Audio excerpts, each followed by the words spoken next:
And we should actually be live this time. Yay! Yay!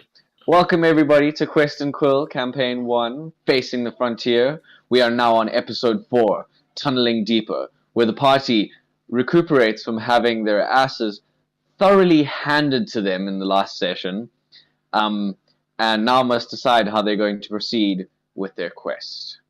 Kai would like to give us a brief wrap-up of how it Sure went. thing. Yeah, so last episode, we were brought by one of the porcupine trackers, gifted to us by Chief Spike, taking us to a nearby ranch where one of Tenton's deputies was told to be staying because he had been injured somehow. And we sought him out to see what he knows in order to find information on what's going on in the tunnels. So we approached a ranch, and there was some hostility from the ranch owner, a large, strong half-orc woman called Suzanne Hill, and we were able to convince her to let us on her property and speak to the deputy. We explained to her that we had been sent by Mr. Weejan, avoiding giving too many details due to our confidentiality contract. And we were finally able to speak to him. And the deputy had mentioned that he was with the sheriff by the tunnels when he saw some lights flying in the sky that attacked him with pulsating energy. And all of our characters, the party discussed amongst themselves, saying that they all had pretty much similar experiences with these creatures or phenomenon or whatever it is. These flashing lights flying in the sky. And after that, they decided to silver Aslan's axes with silver given by Saul, and using Frank Whitestone's crucible and blacksmith's tools, since he's an artificer, to do so. And as soon as they finished that, some chaos broke out in Suzanne Hill's fields. There was a fire and warthogs running loose, trampling her crops. So the party engaged them and started trying to salvage her harvest. And in the middle of the chaos, the astute Saul, Gunfu Monk, he thought that all of this might be a distraction. And so he headed back towards the barn where the deputy was staying, where he was sleeping. And he saw an invisible figure upon the roof of the barn, and he engaged it, threw some mud upon it to reveal like where it was, and it was in the shape of a person. John saw what was happening and ran up to help him, blasting the invisible creature with a beam, with an eye beam. He got pretty much instantly down after that as it retaliated against him, stabbing him and mortally wounding him nearly. He fell down, and then the rest of the party was able to wrap up the warthogs, and they ran over to help.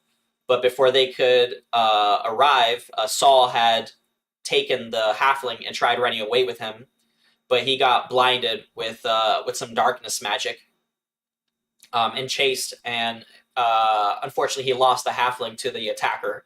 And it was revealed to be a masked man with a large blade attached to his forearm, and he had glowing white eyes, or all white eyes, I mean, staring upon us with hatred in the moonlight. And before he ran off with the halfling, and he seemed to have an accomplice, a second member with him, who didn't end up fighting the party. He ran away into the darkness, and as they were fleeing, Frank was able to strike one last far shot, actually striking against all odds the masked man. But unfortunately, it wasn't enough, and it made off with the deputy halfling, with the halfling deputy. And then that's where we stand. They're licking their wounds after the battle. Thankfully, John was able to be stabilized by a much helpful blanket, and given to him by Aslan. Thank you, Aslan. And that's it. Now we're licking our wounds and seeing what we do next.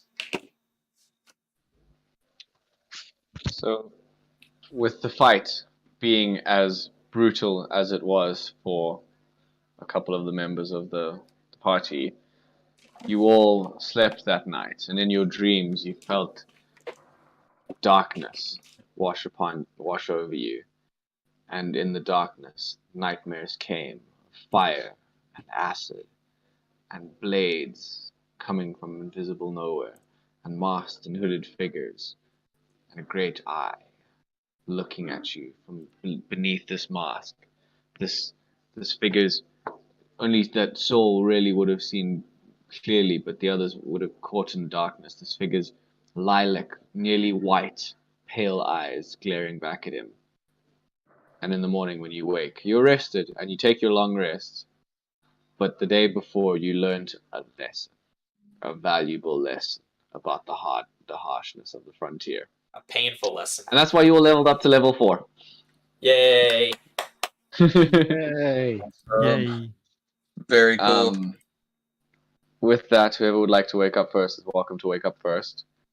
And how would you guys like to proceed with your day?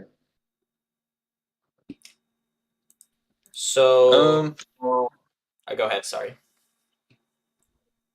I was thinking that Saul probably didn't sleep super great, so he might be the first one up. Like, he may have just decided it was a lost cause.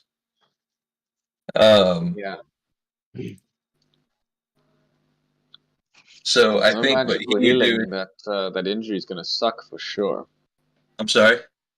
With no magical healing, that injury is going to suck for sure. Oh yeah. Like I can't. Your Right, back nobody. feels crispy and half melted with the acid. Like Yeah, it's pretty bad. I think it's like scabbing over right now. Probably. This is some bad news. Oh yeah, you got hit with acid. That's right. Yeah, like real bad. I think it took out like all of his hit points at once. I think. Nice. Yeah, I think he's gonna straighten up, and I think he's gonna go like find like a trough of water or something to like kind of like just grab a bucket and just pour it over himself, and then he'll probably proceed to train in the courtyard until the others wake up. This moment disturbs John, who didn't have the most restful night himself. Yeah. John tried to sleep in his hay bed. When the others awake, they see that he's still laying down, facing upwards, since that's where his injuries were. He can't like lay on his belly, and his tunic still looks soiled with his blood. And he rests with a hand upon it, and he doesn't really seem willing. He doesn't want to move right now. And he just stays laying there while other people go about their morning, at least initially. Anybody want to comment on this? Self. What's the word I'm looking for? He's feeling sorry for himself. Half elf. I think Saul will come in from training. Like he'll have like I think he's just like naked from the top up, right? So he's got like the scars and everything. And he's probably like walking in and like clearing off his head with like a towel, you know? Or like maybe not a towel. I don't think they got towels out there. Rag. Definitely Yeah, a rag. And he's gonna look at John, kind of like walk over to him and kind of like look at the stab wounds. There's a little bit of concern there. And then like straightens up and just kind of pats him on the shoulder and moves on. And this whole time, his whole upper body will be like just mortal wound after mortal wound. So as he goes to leave, John grabs his wrist as he's on the bed. He's like, oh, I don't know how you do it, Saul. You're so old, and yet you bounce right back. I don't know if I can move today, or if I should. Will my innards fall out if I get up, do you think? Let me roll a medicine check to see how bad it is. still. I know he got didn't he get arcane healing or no? No, Okay, I because didn't. Frank was out of spell No, slots. Talking about Frank Right. and all the others, no one else is waking up to see and witness and listen to this conversation. Frank would definitely be up last, but he slept really great. You know, he didn't really suffer much from last night's battle. He's doing all right. He has a little bit of alcohol breath in the morning. Been drinking a little last night, and he just wakes up looking refreshed and looks around and sees John and goes, You're gonna see Saul lifting up the bandage to get a closer look at John's wound. I got a 24 on my John- medicine check. As How's it healing? he lifts the bandage, John goes, "Oh!"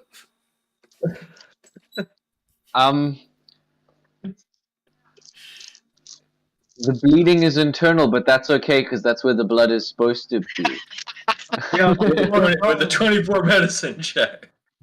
Man's taken a horrible slashing wound to the stomach. It seems to have missed all of his vitals, but he's definitely not looking so good. His his hit points aren't on full, but it's been one night. He hasn't healed or recovered, and he's got big cuts, lacerations through his torso. Gotcha. At least two that are big and noticeable. Saul's face is gonna. With the 24, you notice on the edge of one that the cut seems to be too clean for just a regular blade. It seems to be somewhat arcane in nature. Okay. Split me right open.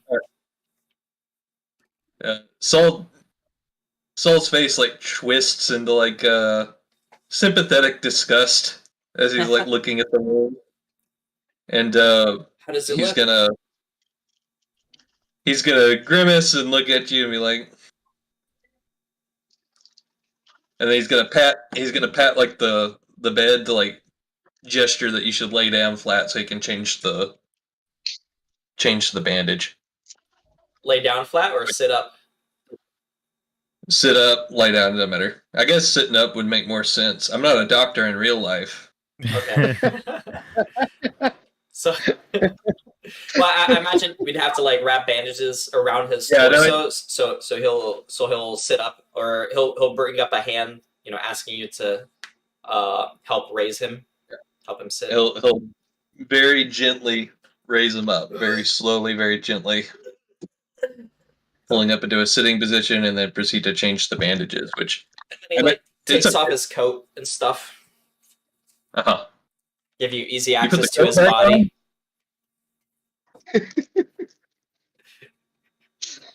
All right. I think Castle would have woken up by now, so. Okay, cool. So I imagine I can just carry over that medicine check, right? It's just a bandage change. Oh yeah. Okay. Man's wrapped up and his bandages are all looking fresh. He's probably no one else has woken up during this process. Right? Aslam will have woken up by now, probably. Lula would have woken up by now. Aslan wakes up smelling the blood of freshly changed bandages. He'll go check on John, and then as he sees his bandages being swapped, he'll say, "Wow, John, you look like poop. Sorry. Can I help? Do you have another blanket?" Oh, about that. Can I have it back? Sure. But yeah, I think I'll be okay.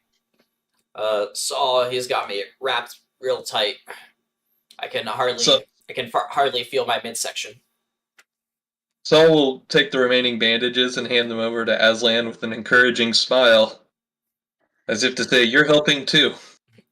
So, here you go. Sorry about the mess. And he gives over his bear cloak pelt that's full of dried up blood. Yeah, it's probably pretty grody, kind of crusty, right? It's very crusty. Could damn near stand on its own. he'll take the pelt and then he'll ignore the bandages and be like, "Thank you," and then he'll wear the pelt instantly and just He walk like away. throws the pelt over himself. It's just sort of like Yeah. flat. What's Lula saying? Whilst all this is going on, in her background, Lula is finally going to try put that herbalism kit that she bought to good use. Unfortunately, she has no idea what she's doing in the first place, so she's just like mashing things together, looking at bottles like, will this work? And just trying to make something work. I want a little insight to know how obvious it is that she doesn't know what she's doing. I have to Roll protect my insight. patient. Roll insight, but I'm just gonna say, actually, Lula rolled deception with disadvantage. Okay. Okay. 14, you might stand a chance. Well, can you beat a 10? Roll. Is that 10? Did I hear that right? Lula 10? clearly has no fucking clue what she's doing. What kind of ingredients is she putting in there? Can I do like a medicine check to see like what the hell she's trying to Do you mix? have any proficiency with herbalism? I don't think I have an herbalism kit proficiency. Let me check to be sure, but I don't think so. So in my mind, it's not the same as medicine. Right. You can give me a straight like intelligence. Yeah, intelligence. I wouldn't even say wisdom would work for you. To see if you would recognize any of the ingredients or any of the powders and salves that Lula is just randomly slapping together from various jars and boxes and. Okay. It's have you ever seen like kids' first chemistry set? That's what it looks like. Okay. Exactly what I'm imagining too. So I'm trying to pull up my. Okay. If I'm not mistaken, Yeah, that would just be a straight roll. 4. I have no idea what she's doing, but I know it's not good. You definitely know that you don't mix like a burn salve, which is a pretty common thing to see, with other stuff to make things. That's pretty much what a burn salve is. You know, you take the leaves, you pound them down, they become like a paste, and you apply it to a burn. She's now taken this paste that been pounded down and mixed it with some sort of liquid, and then some sort of orange ochre powder, and yeah. It smells like a very herby, spicy meal. Yeah, no, sounds good. I think what's going to happen is he's just going to be kind of hovering like a helicopter bomb around John, and he's just waiting for her to try to bring this over.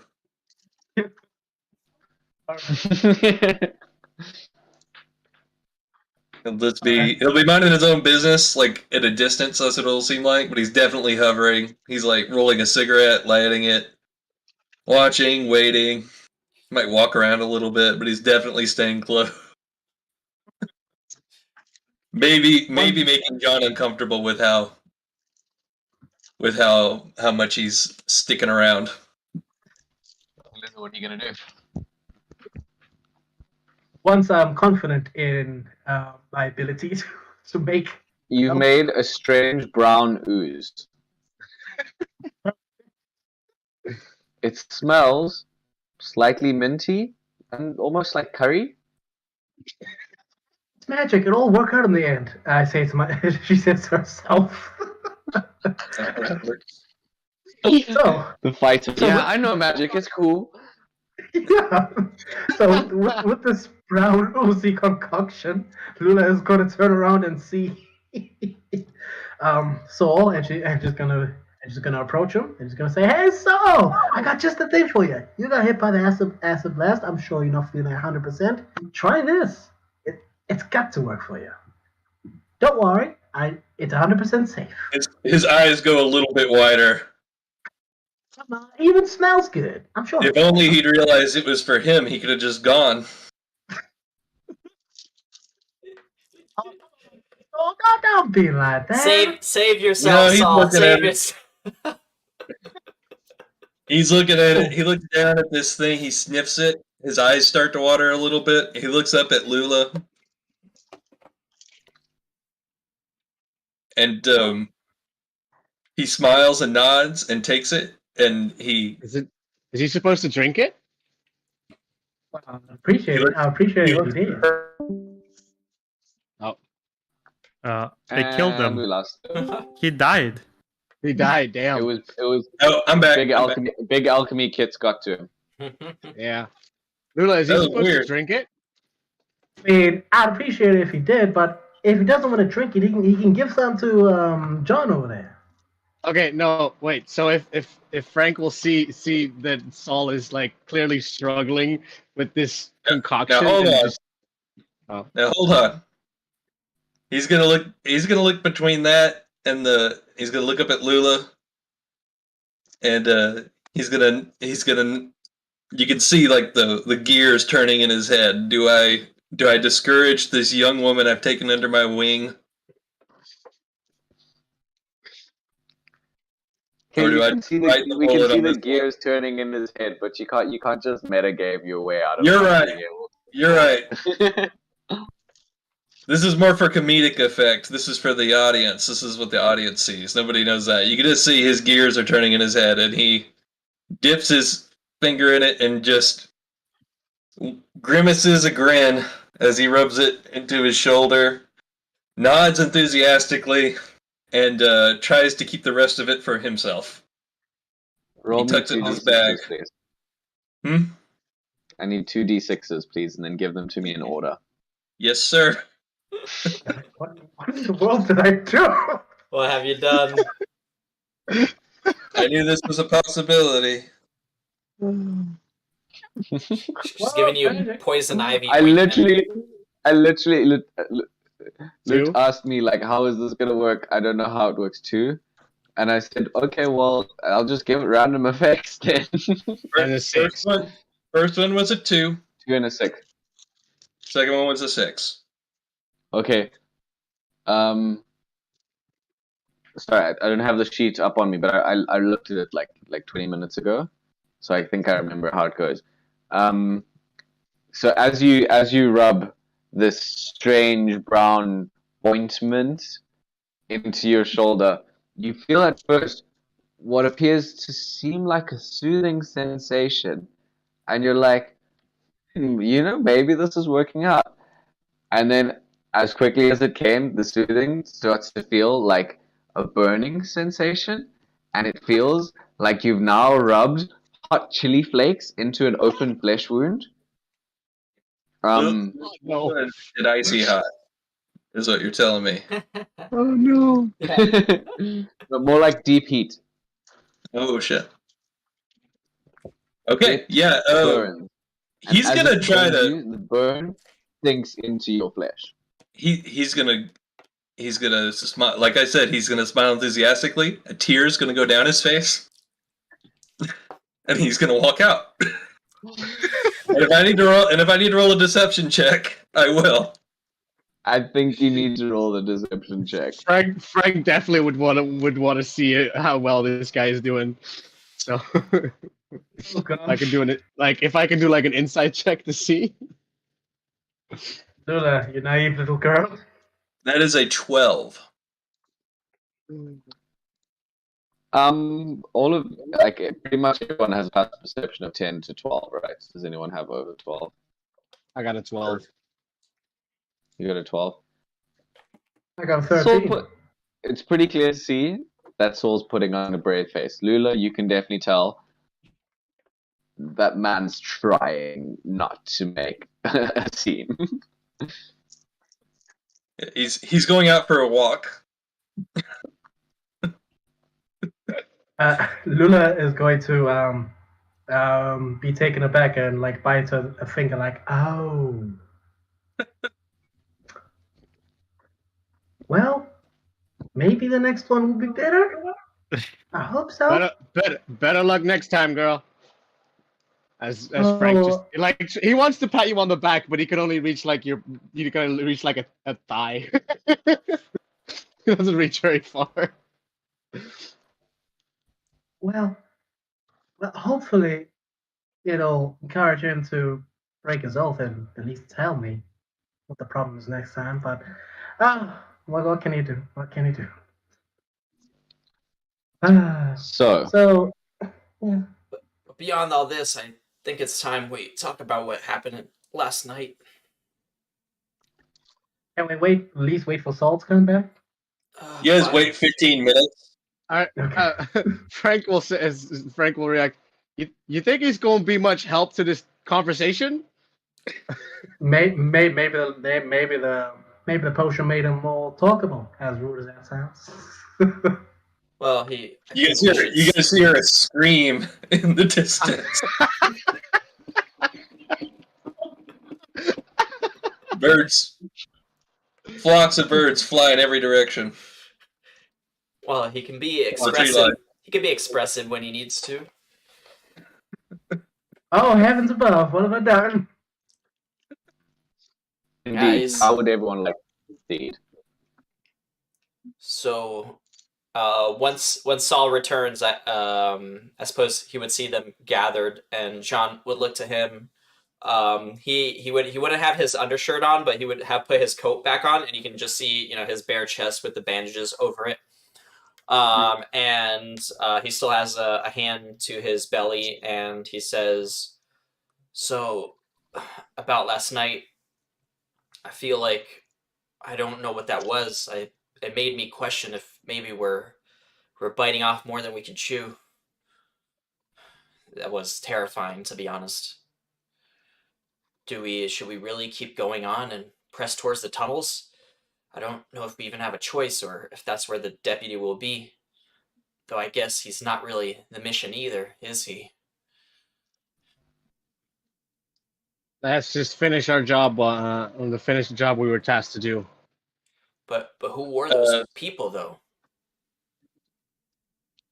Bad news. Frank just lifts his shoulders. I don't know. It has to be You now related know to the tunnels, right? Sorry, Nick? that Mrs. Hill, you notice now that Mrs. Hill has been listening in from the door as you guys have this conversation. She's coming from the field covered in soot and sweat and probably the smoke from her burnt crops. Not looking very happy. And she says, I think I have an idea who they were. Strange lady. She was like, one of those devilkin with horns. Came to my door asking about the little deputy guy who was here before. And her questions seemed like very leading, I don't know. She was a bit intrusive. Really? Did she say who she was or who she was with, where she came from? She didn't answer any questions. She was actually kind of rude. And she was by herself? I mean, as far as I could tell. Does she have any weapons on her, or do you know where she went? She just came across the river as you did, called out. She came and asked me a couple questions. I told her that the little guy was in the barn. She asked to see him.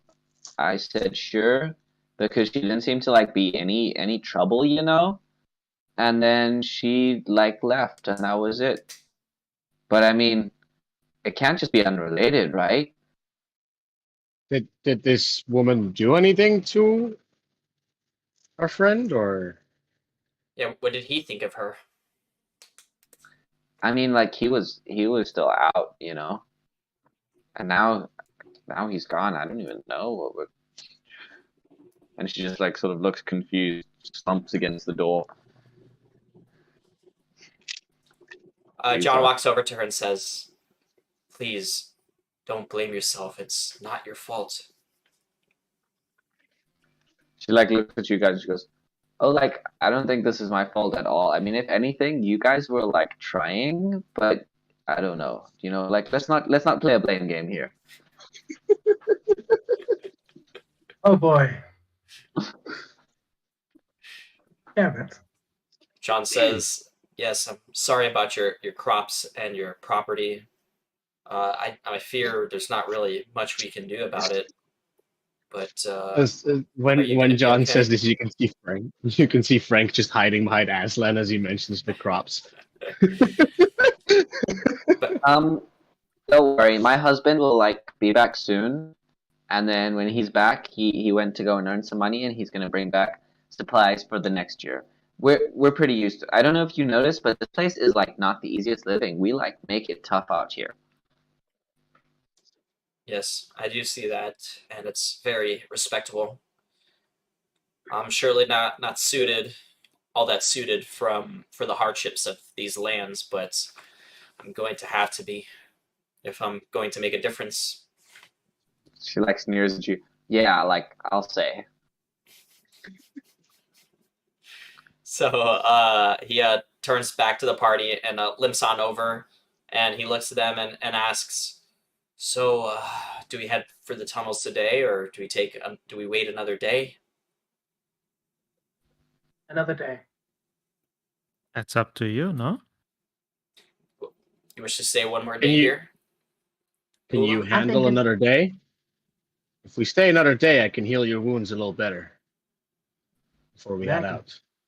And we'll be at full force to face whatever is coming straight for us, and also rescue those poor bastards down there. Yes, it might be prudent to do so, at least for our own sake. But given everything that's happened, could also be that the clock is ticking for the archaeologists. I don't know if we have the time to spare either. Saul inclines his head in agreement at the sentiments of John Morello. He says, "So I suppose we can put it to a vote." I'm gonna vote first, I guess. I vote that we go to the tunnels today. Even if I Saul's don't gonna like raise it. his hand.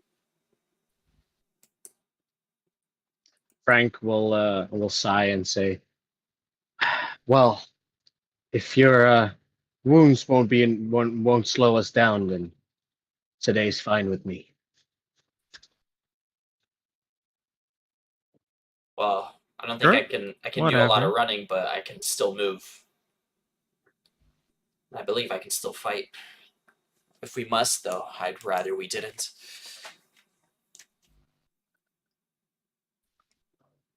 All right, Hmm. let's go. Let's go. And if anybody needs any help, just stick behind me. I'll keep you safe. You can see Frank just immediately start walking behind Lula. Just Thank you, Lula. You're a strong woman. And then Jesus. John would look to Suzanne and he says, "Well, Mrs. Hill, I believe this is farewell for now. We thank you for everything and sorry for everything too, I suppose. If you ever have need of us, perhaps you can send word. You can send word for John Morello, Mr. Morello, back in Tenton. At least for now. We'll get it back once we're done with the mission within the tunnels. Maybe we'll even come check up on you on the way back." You guys are welcome. Just don't cause the fuss, please. And if you're heading back to Tenton, please ask after my husband. I haven't heard from him in a little while. He left about 3 months ago, and I haven't gotten mail for about 2 months. So if you guys hear of Mr. Hill, please tell him that he needs to write to me immediately, and tell him that if he doesn't, then he might as well leave his fat Goliath ass wherever the fuck he planted it. All right. Sure thing, man. Sure thing, man. We'll most certainly pass it along if we come across him. Thank you once again. All right, guys. Enjoy those shiny tools. I'll be much obliged, and she nods her head. As Frank walks, Yep. Nope, we lost Nate again. No. We lost We lost yes. So yeah, It all falls so apart. John, he would go ahead and put his dress shirt on over the bandages, and he would put together his meager belongings. He's clearly very poorly ill-equipped for a dangerous adventure out into the desert. And because he has like a tiny little backpack and no camping gear, and he gets ready Okay, to venture onwards. we're gonna be moving outwards. What does everyone want to do? I'm gonna prepare some new spells. Sounds like a good plan. Yeah, it looks like So- level 4 John got an extra cantrip. So I think I'm taking Minor Illusion. Oh, yeah, boy, minor illusion. So Frank would go up to Aslan and see this. What did John give him back again? That looked so horrible.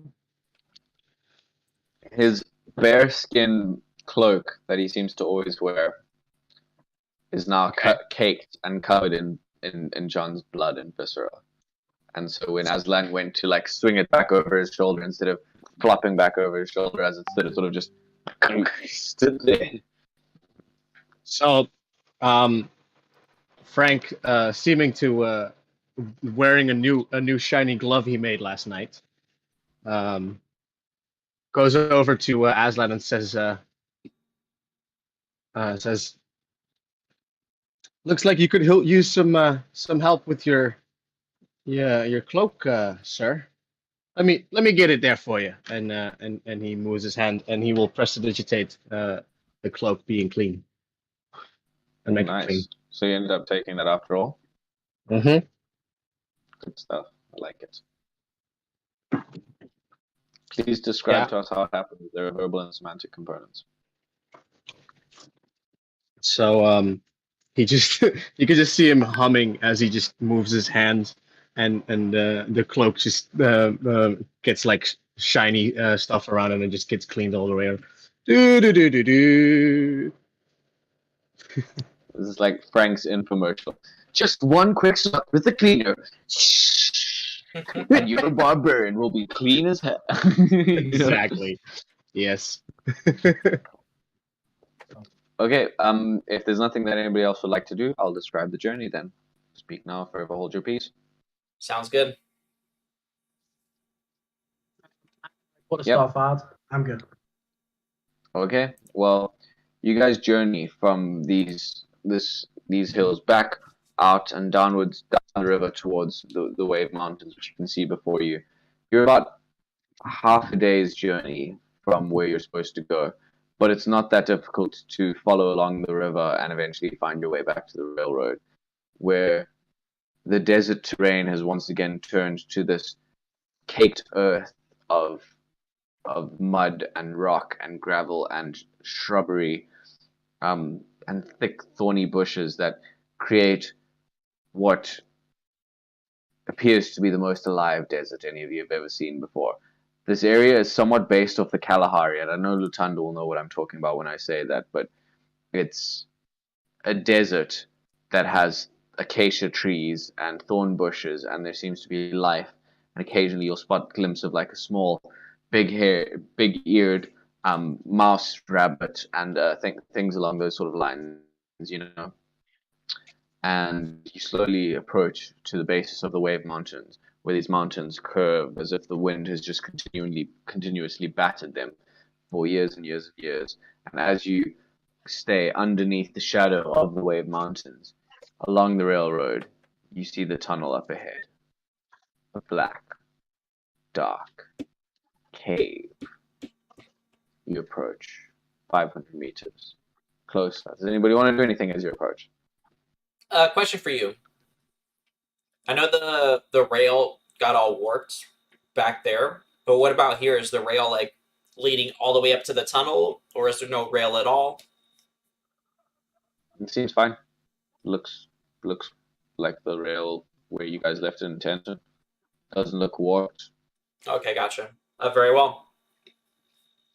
Are we on that thing again, or are we just walking? You're walking along the rails again. Oh, okay. So, how big is the mountain? How big is the opening? And how far away are we? The opening is like slightly more than 30 feet by 30 feet. You guys are a couple hundred meters off. You're slowly approaching now. That's why I'm kind of asking you what you would like to do as you slowly approach. Okay. Is it still morning or is it noon? Busy What time of trying day to is double it? check. I can answer your question without. It's now approaching midday as you guys are leading into the shadow of the mountain. You can feel the oppressive heat of this part of the of the low plains bake over you, and as you step into the shadow, it's cooler significantly because you're not directly in sunlight, but the humidity still makes the air around you warm and sticky to the touch. Okay. John most certainly looks oppressed by the heat, so he's going to stagger towards the cave entrance, looking eager to enter its shade. The cave Frank, entrance is at least 60 feet wide and tall, more like 65, 70. It's a huge hole in the tunnel, and as you guys approach closer to it, there are two what look like granite pillars with wood structures seeming to support the entrance on the side of the hill, like almost like the archway on a Gothic church, you know, that pushes up against it. Yeah. Yeah, holding the sides of the mountain where this giant like crevice has just been carved into it. The power of people's ingenuity, really, it is awesome in the way that it strikes awe into you guys. You can clearly see Frank just walking in Lula's shadow. It's just in this heat, he's just walking behind Lula, just see him drinking. Are there Lula any would like light to. in the cave? Like any sign of like life or anything like that? Give me a perception roll. Sure. Can I do one too? I also want to say that as they approach, John looks up towards the large granite pillars and he says, "Wow, that must have cost a lot of money." I got an 8. I rolled bad. I got a 14. As you guys gaze into the darkness, the tunnel seems to curve up ahead. And around you, whereas before, even with an 8, I'm just averaging it out and giving you guys like the lowdown. Whereas before, the desert was somewhat alive with small game and birds. The silence, now that you've approached the entrance, is deafening. It's eerie. There's no bird sounds. There's no chirping of animals. There's no sounds of animals. And as you get within maybe 100 feet of it, I don't know if you're stopping, you guys just keeping going 150 feet of it. As you get closer and closer, the wide, gaping mouth of this tunnel stares back at you, black emptiness. I'm going to take this opportunity to light that hooded lantern I got back in town. Cool. And to double check, the hooded one is the one that does a beam, not a cone, right? No, it or is is a the hooded cone. one the one that does an area? No, One's a cone, one's area. yeah, the area one is weirdly the one that's more less expensive. Okay, but you got the more expensive one, correct? No, I barely had any money. It was the only one I could afford was the less expensive one. Okay. So it's the area one. So you have 30 feet of light around you. Okay, you're preparing that. Understood. Got you. It's 30 feet of like light, and then 30 feet after that of dim light, basically. That's correct. Yeah. It's kind of. I'm not a terrible DM sometimes. No, it's You're good. great, I didn't what are you talking remember. about? So I like to kind of like so, strap yeah. it to my belt. You're now within 50 feet of this thing, and it looms over you. What does everyone want to do?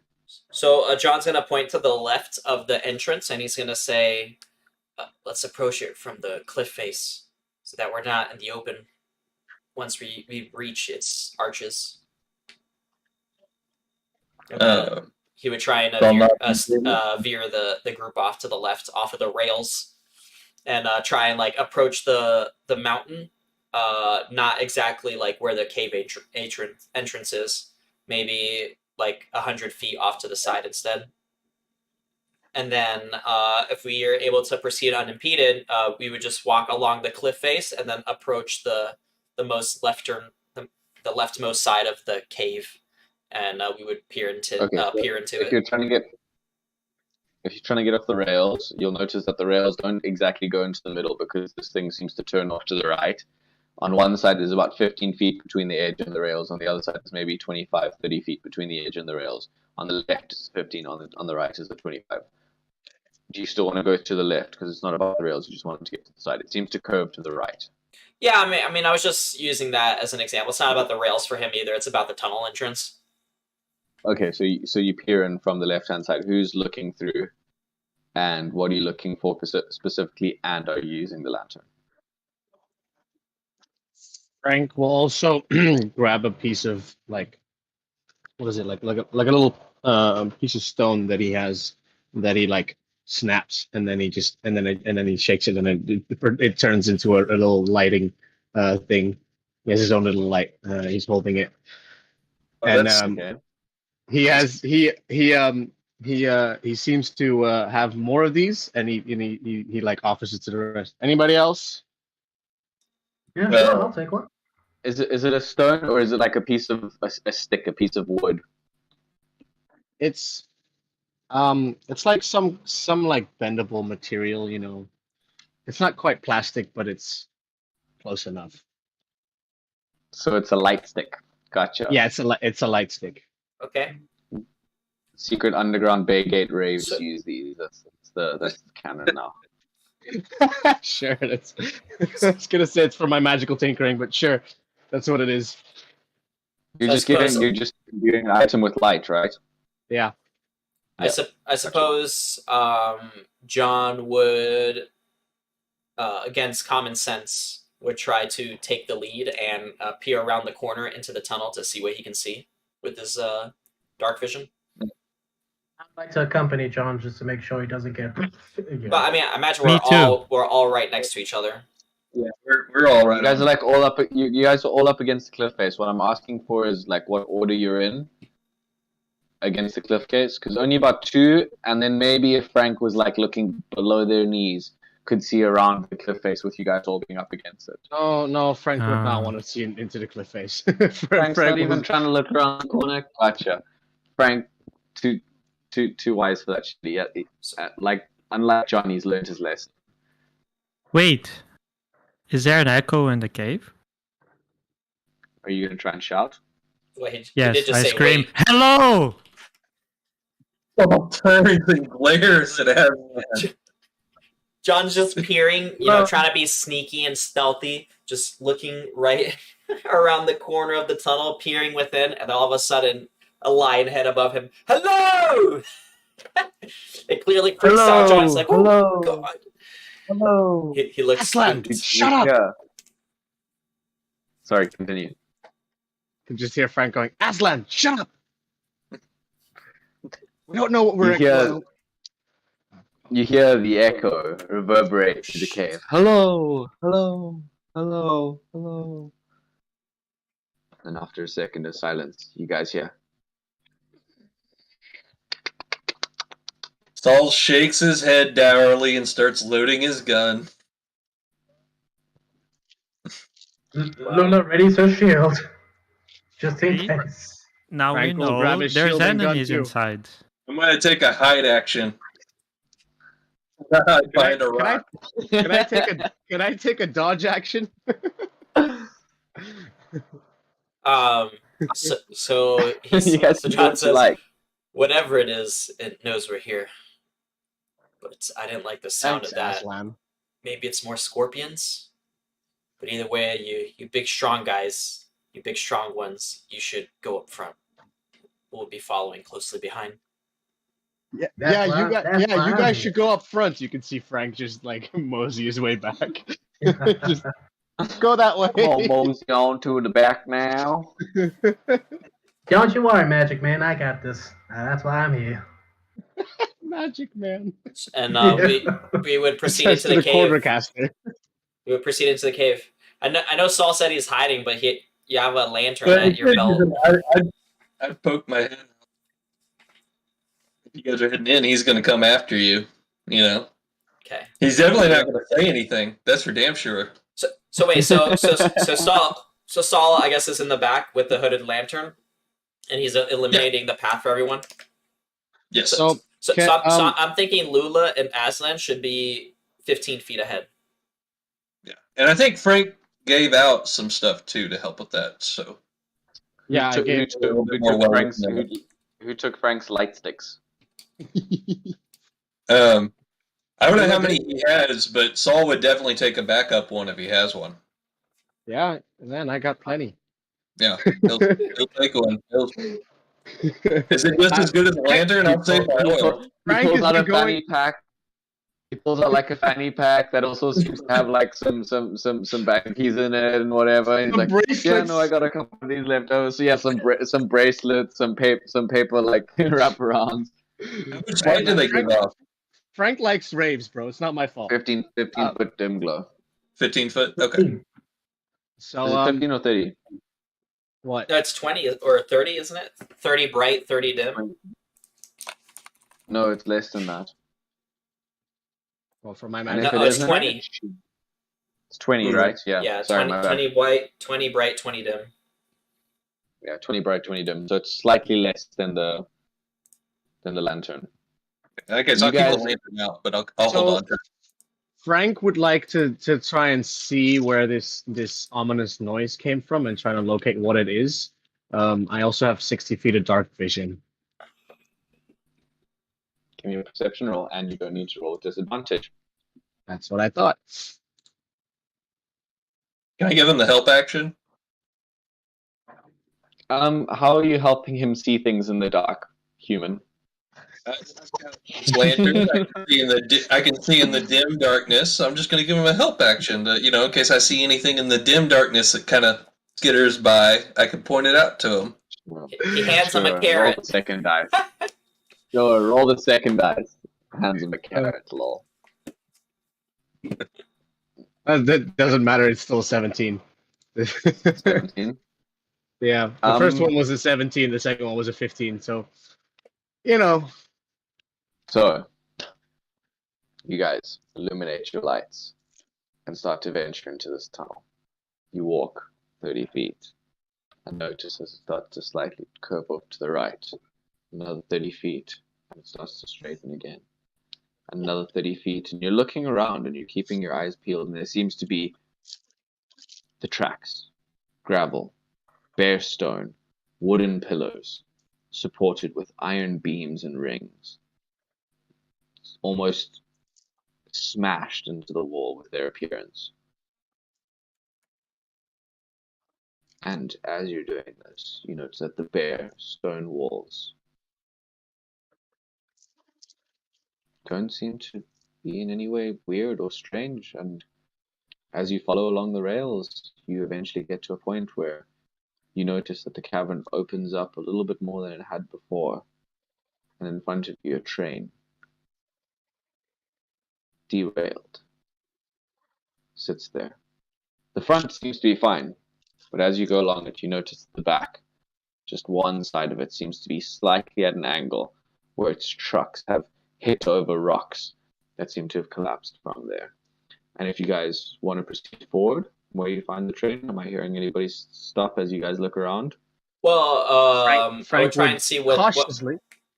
Go ahead. Frank would cautiously, while still looking around and trying to see if there's anything around, would cautiously go towards the train and try to figure out what went wrong and see what happened. I'll accompany him just in case. Yeah. Frank would just see Lula coming and I'm gonna just, So you guys are a bright glow in this pitch black tunnel. Are you two breaking off from the rest of the group, or is the group going as one? Well, I imagine where we stay in the same formation, basically, right? Where it's That's the what I would do. yeah the back line is 15 feet behind, and I imagine Frank just walks up to where Aslan and Lula are as they're standing next to the locomotive or to the train, and then that's how we are. yeah, and then he would take a look at the train, and The locomotive seems to be pointing out of the tunnel. Physically, from looking at it, right where you're looking at it and your dark vision, there's no external damage that you can immediately see, except for 2 tracks down where there's the last carriage of the train, the last cart. yeah, And the last cart is not like the cart that you've seen before, where they're either for people carrying, or they're for like they're open air carts that are used to carry supplies or animals or the like. This seems to be some sort of hybrid of the two, where the front half of it seems to be some sort of carriage that then has like a balcony on the back half of it, and the balcony seems to be somewhat loaded with some boxes and crates and miscellaneous goods. And this entire carriage of the train has clearly been poorly handled and somehow reversed over the back of the stone to where the entire car of the train, the entire carriage seems to sit at about a 20-degree angle, and the last 2 tracks of the train are wedged over a big chunk of stone that seems to be lying in the path of the rails. okay. So you can see Frank as Frank approaches and sees this. You can just see him being confused at that. What is it? The last cart. The last. Being confused at the last cart and just goes, why does nobody understand that maintenance is the most important part of safety? And he will like he'll like gesture the others over to like I don't know, kind of move it, I guess, like trying to move the stone away or something. I'm imagining all Well, this right is now- huge. Or if it's is it too big? How big is this stone? Well, the stone isn't the problem. Stone is about the same size as Frank. It's a big stone. This was Oh. not simply a case of an accident. This was some sort of chaos led to the train being rammed backwards, derailing half of its tracks onto this stone. And the boulders, the stones that fell, did they cause a complete cave-in or just like a partial cave-in? You, with your 60 foot of dark vision, 60 feet, right? Yeah. You can see that up ahead of you slightly, there seems to be some sort of cave-in and some sort of structure around it. One of the pillars has collapsed, and not necessarily behind, like where this pillar has collapsed, you notice that the rock fall has fallen, and behind that, there's some not cave. It's not bare stone cave wall. Let me put it that way. In the dim light, because dark vision doesn't magically mean you can see in the dark. It means you have dim light to that 60 feet. In the dim light, you can tell that this is not just rock wall. Yeah. So John would point and say, "What's that over there? Something up ahead. The rock seems different." He says he kind of whispers loudly as he points. Aslan will squint as well. You can see his eyes are glowing yellow in the dark. Saul will approach it cautiously with the lantern to better illuminate it, get a closer look at it. Frank will follow him as well, and he'd have some knowledge of rocks, so maybe understands. No, May I it's have- not rock. May I have a dexterity saving throw from you two if you're taking the front? Sure. Oh man! No, this is a good thing. Man! There's going to be a good thing falling on top of us. Son of a bitch. 16. I got an 8. So, with Frank being so much closer to the ground and having dark vision, as he's stepping over to go and examine this strange, almost square construction in front of him, he notices something on the ground and stops himself before he steps on it. Saul, however, looking up, awestruck by this thing in front of him and trying to cast his light onto it, doesn't notice and steps on something that seems to move. And the texture is slimy. And as it moves underneath him, it's... And I'm just going to roll quickly. Where am I? Damn it, I didn't grab my dice. Oh, also, Actually, I have a better idea. We You also feel... we forgot to do initiative sorry? rolls at the start. That's fine. We'll do it now.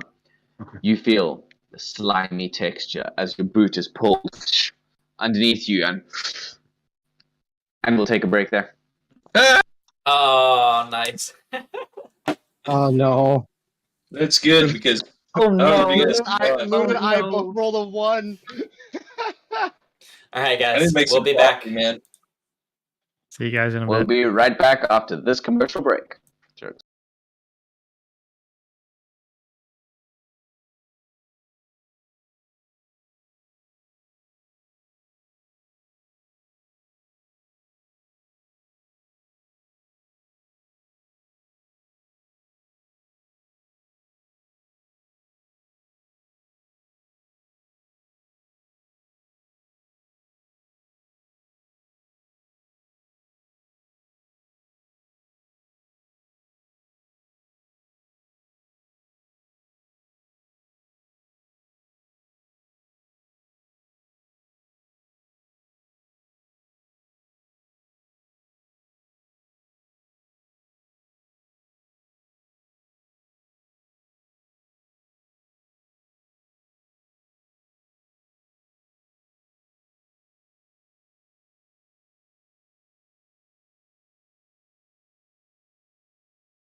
And we're back.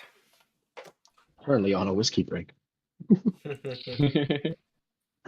And when we last left off, Frank had nearly stumbled upon something in the way, and Saul, taken up by looking at the strange structure in front of them, stood directly on something slimy and slithering beneath him. I'm a Once he slithery stood on it, snake. what he feels underneath his feet, and as he looks down, looks like some sort of long, purple, vine tentacles, slithery structure that winds and curves underneath his foot, and as it does, and as he stands on it, the sliminess seems to wrap itself around his cowboy boot, and as it wraps itself around his cowboy boot, it hits, and you are... Down. Sorry, wait, double check. 16 is your AC, right? Actually, no.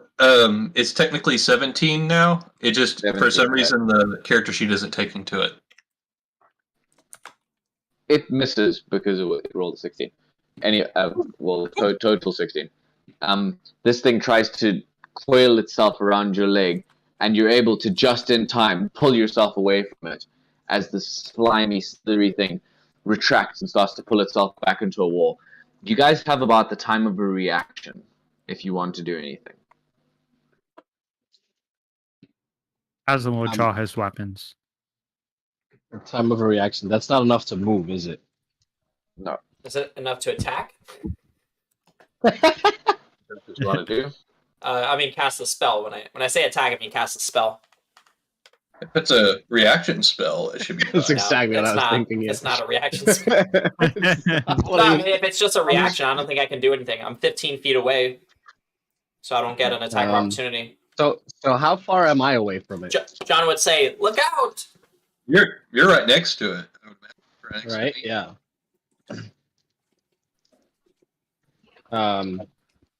I would say that for the sake of this, you have enough time while this thing is... So Saul has just made whatever noise Saul is capable of making. You have about enough time while this is going on that you could maybe cast one spell. So you have a reaction, you can take one action. You don't have enough time to move, you don't have enough time to think. But this coiling tentacle that just slithered out from underneath your friend's foot is not retracting itself slowly back towards this structure that you've all been staring at. Okay, well, Frank will say, Saul's being attacked! Come on, guys! And he'll, wave over the rest to come closer. And draw his weapon. I suppose I'll cast Mind Sliver on it.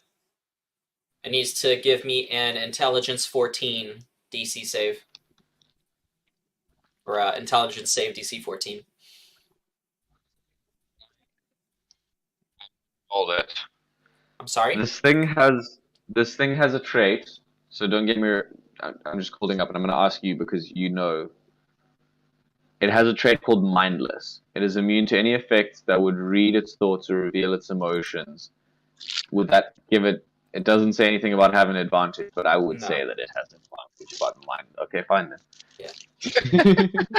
Okay, fine. Okay, fine.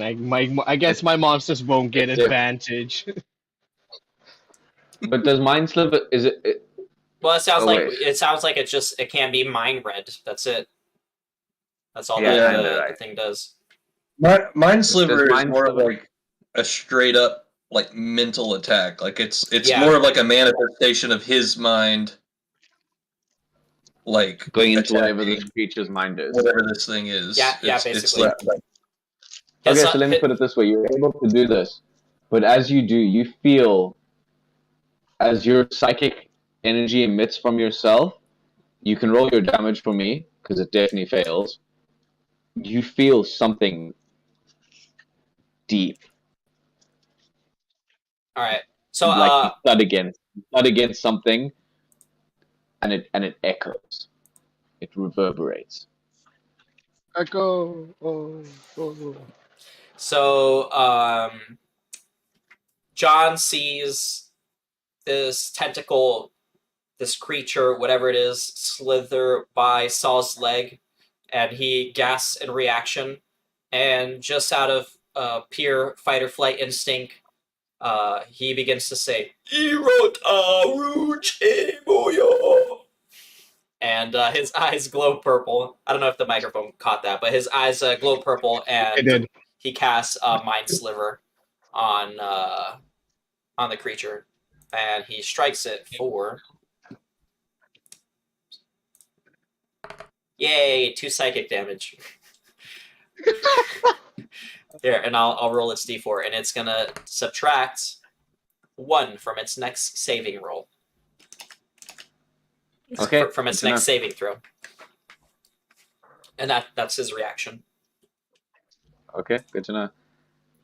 As this thing was already sliding back and retreating, it's now hit with this thing. And like I said, as you send out your own psychic energy, the psychic energy that you hit back, almost like hitting a metal object underwater, there's just waves of psychic energy that you feel come back at you. And they don't hurt you or harm you, but it feels like whatever you hit isn't this tentacle.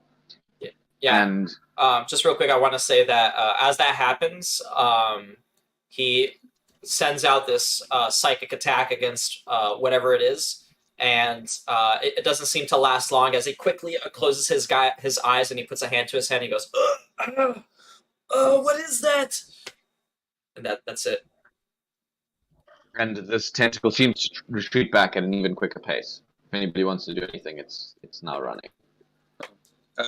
I'm guessing Saul's out of the running, right? Like, I think I've used my reaction just to avoid getting taken by this thing. Yeah? Or no? Yeah. That's what I was thinking. Can Frank shoot it? Oh, okay. While it's like retracting? Roll your attack. If the melee characters want to like run at it and run as part of an attack, they're welcome to do that as well. So Frank, and I said a reaction, like a literal one. Sorry. Oh, okay. I thought you meant literal reaction. That's why I was like, which reaction spell is that? Yeah, exactly. So Frank, my bad. Not like just still recovering from the fact that he almost got grabbed himself. Kind of just fumbles his gun and shoots it way off. Just completely misses. I rolled a nat 1. What? Nice. What noise does your gun make when you fireball? It's just like the noise of a firebolt being shot, right? So it's just. It's like a Roman candle. Yeah, I would imagine it's something along the lines of like, as this flame bursts, and as this flame bursts and just shoots down the tunnel, it goes in one direction, and as it heads off into this direction, it arcs across the tunnel.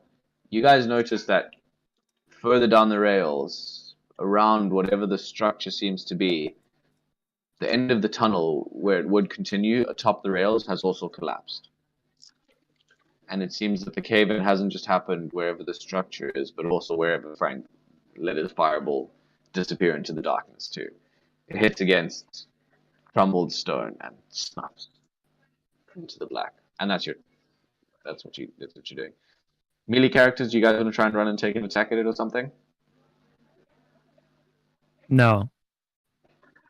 Aslan Drew has weapons, but he stood his ground. Okay. Well, since nobody else is running after it, Lula will stay behind. Okay, good to know. This tentacle retracts back, seeming to slide up the side of the cave, and as it does, it disappears once again into the darkness. And you wait. There's an eerie silence, followed by only the slightest bit of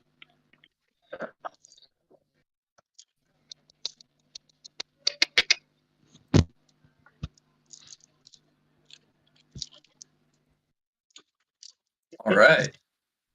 Get behind me! Frank Maybe it's will friendly? Swiftly get behind Luna.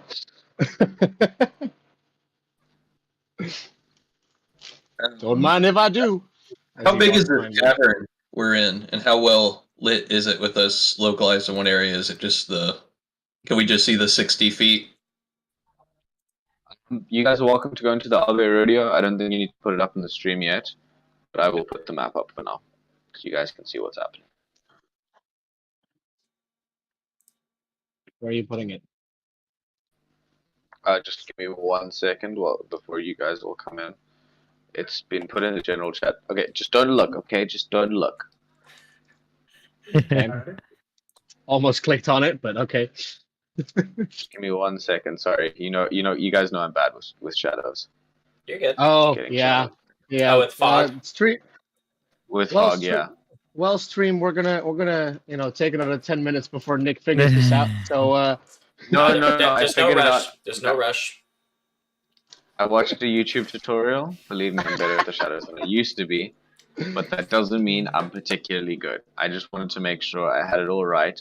Because the truth of the matter is, like, I'm still trying to make this a little bit mysterious, and if I give you guys, like, the whole map right now, there's no mystery left anymore. So, Ah, I see. That's okay. in order to keep a sense of mystery, I would like to, Absolutely. That's okay. just do this a little bit, and then, yeah, I think you guys can open it up. I think it's good. Okay. yeah. I think that's all I needed to do. See, that didn't take me 25 minutes like it would have before. Where'd you post it? It's in general. the general chat in the Discord. It's above the link for the stream. Oh, okay. All right, joining it now then. Where are we? You guys are by the collapsed pillar near those rocks over there. You guys can place yourselves how you want to be. This tentacle thing seems to have slithered off in like a this away direction. Okay. Place is massive. Was Saul still in the back line with me when it came upon him? No. I No, stepped ahead. Saul and Frank would have gone ahead. Yeah, Saul and Frank were going ahead to look at the sort of structure in front of them. You guys, I've given you the whole map, which you can see in 30 feet around you, dimly lit, and 60-foot. 30-foot light, 60-foot dim light, and the darkness. Okay. So, what I'm gonna do is I'm gonna look over at Frank and reach over to his bag of glow sticks, and I'm just gonna start lobbing these bad boys all over the cave. Ah. Tell me what direction you throw them first. Huh? So Tell me Frank, what direction you throw them. so as you do this to Frank, like you could just see Frank just, what are you doing? And then he sees you throw the first one. He's like, oh, okay. And then he hands you a couple more. So, if we're doing this like round by round, or if you want me to just get like a tell me what direction you want to throw the sticks into, so I can describe what you see in every direction. So the first one I'd want to light up is where I saw the tentacle go, right? Yeah. A little ahead of me. You throw it to sort of the northwest of where you are Right. currently, and as you throw it in that direction, it bounces off a flat stone and seems to roll and slide down a little bit. And as it rolls and slides down, you see what looks like huge chunks of the same granite that the cave seems to be made out of, and the pillars outside seem to be made out of, in huge hewn squares stacked perfectly on top of each other. And as the stick rolls down and you start to notice, it goes towards a corner where these four perfectly you only see two sides of it, two perfectly flat sides of this structure seem to meet and make their way upwards.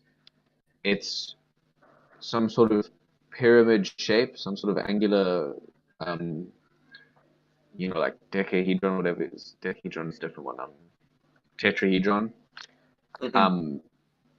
That's made out of these giant stones that seem to be connected by nothing that you can see. They just seem to all slot into each other almost perfectly. And It reminds you of something, but you can't quite place your finger on it. Are they? Is it perfectly smooth rock, or is it kind of wavy, or I wouldn't. It's not. It's not perfectly smooth, but it doesn't look like the tunnel that's been cut around you, where it's been blasted or chipped away at, or hewn by tools. However, this is carved. It's somehow smooth, almost as if it's been washed away by water, like by years of Okay. water. Gotcha. And can you mark where that glow stick fell, just so I know where I can throw? What color are they, Frank? Or are they different colors?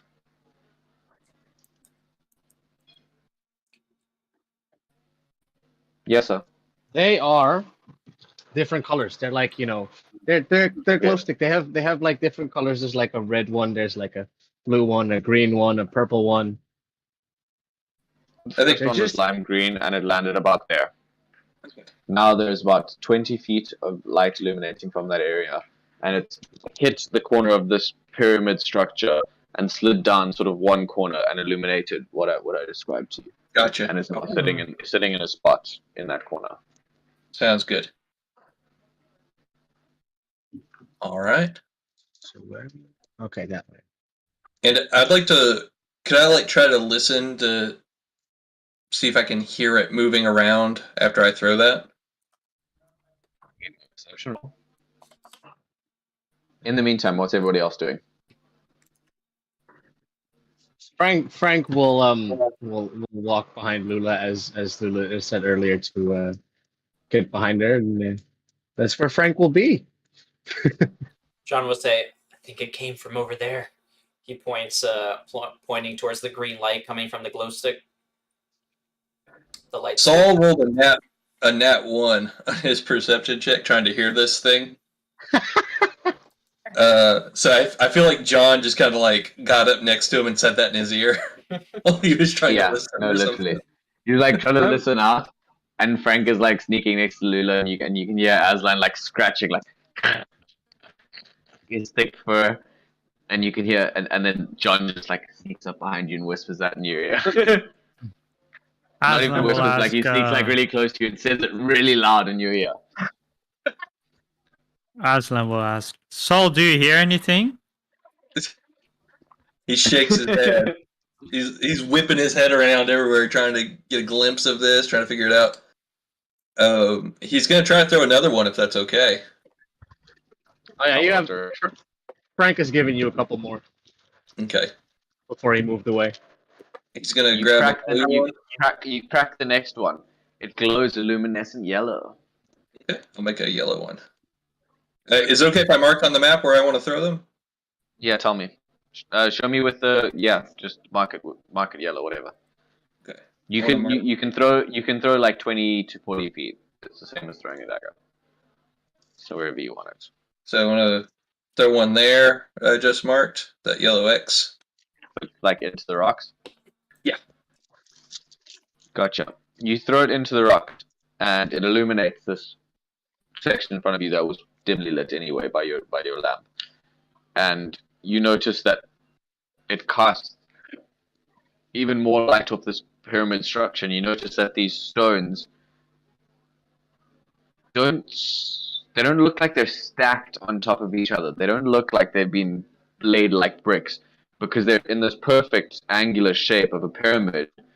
They seem almost as if they were fitted like puzzle pieces. Besides that, you're just looking at collapsed ceiling, and if you look up from the rocks, it's pretty dimly lit, but you can see that the ceiling above you has collapsed and rocks have fallen, and you look up into darkness. I would like to toss I think he's going to grab 3 and just kind of toss them down in a line on the left-hand side. I'll just grab 3 blue ones and do that. I'm just trying to get the area well lit in case this thing comes across us again. You just let me know if this is too much. Being cautious, I like it. I'm glad that I've made you paranoid enough that you feel the need to do this. And And Nick, while that's happening, 1 second. Luna would like to recall if she maybe heard about this through the multiple people coming through the farm Hey, and all you that good, buddy? jazz. So, she'd like to roll for history. Frank would like to throw a red one somewhere too. I gotta step out real quick, guys. I'm sorry. Okay. No worries. Soul is wandering around, like putting lights out. We understand. Hmm. So, So, sorry guys, I live above a bar. I don't know if you can hear it, but people are getting happy birthday sung to them. So Frank would like to throw a red one like here as well. Possibly. That's should be possible, Okay. right? Yeah. so Nick, can Lula make like- a history check to see It's if like she 20 to 40 knows feet, about right? this? 20 to 40 feet. Yeah. Okay. Is Lula proficient in history? Of course not. Frank is. Welcome to being a fighter. Welcome to being a fighter. So I would say, if you want to like recall your knowledge for like who's come through the farm or whatever, you can give me a straight charisma roll, and I'll recall like what conversations you were able to pick up on, that sort of thing. A straight history roll. Yep, charisma, please. She got a 15. 15. No, that was Yeah. for the history check. He wants a charisma roll. My bad. Well, my it's bad. the same difference, right? It's a No. straight roll. No, Do hit- you have well, anything yeah, to your charisma? Are you it's- minusing a couple? Yeah, it's -1, so 14. Okay, it's not that bad. No, it was 15 That was- with the no, minus it one. was it 15 yeah, it total. was 16 that's minus it. 1. Okay, so it's 15 total. Okay. Lula will recall that she heard lots of crazy tall tales of all sorts of weird and fantastical things that existed across the plane, and that all the characters that Ma and Pa would have to stay, there was definitely some absurd things that Lula would have heard.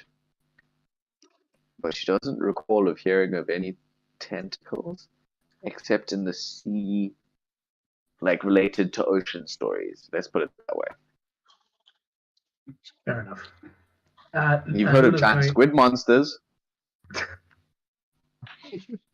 Yeah. Good game. God. So Uh, so uh, this pyramid, right? Mm-hmm. Can Frank to make some kind of roll to try and understand this pyramid, with his background in mind, meaning that he understands like the structural buildings and stuff. Okay, so you're trying to understand it, like to understand it architecturally. Yeah, but pretty much. I mean, God, man, what are you proficient in? What do you want to roll for it? Because if you want to understand it architecturally, like, it's not a mine. What Frank knows and what you have experience in is digging holes in the ground.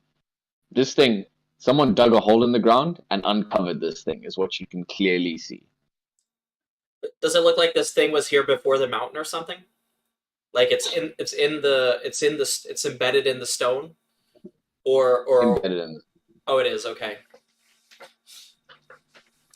Like this thing clearly doesn't look natural, right? Like there's. It's No, definitely it's not clearly natural. not natural. Come on now.